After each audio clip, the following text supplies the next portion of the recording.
I've heard a lot of you asking me the same question many times. It seems like nobody knows how to adjust the audio settings for the Android Auto application in your Mercedes. Because if you don't adjust the sound levels of the Android Auto, your music may sound like it's coming out of the bucket of water.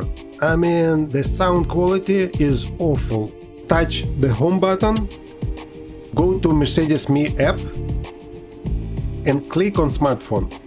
Then on this screen, don't touch Android Auto. Instead, click on this settings gear icon, and here you can adjust all the settings like equalizer, bass, mids, treble, balance and fader.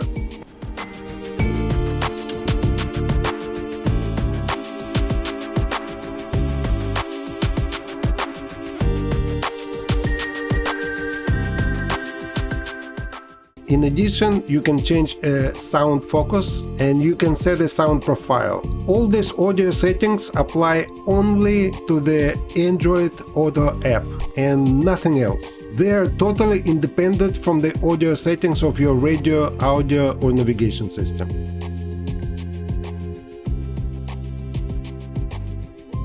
I'm not gonna show you how to use the Android Auto in this video, but I have a separate video tutorial, Android Auto Major Update, that you can watch. The link is below in the video description.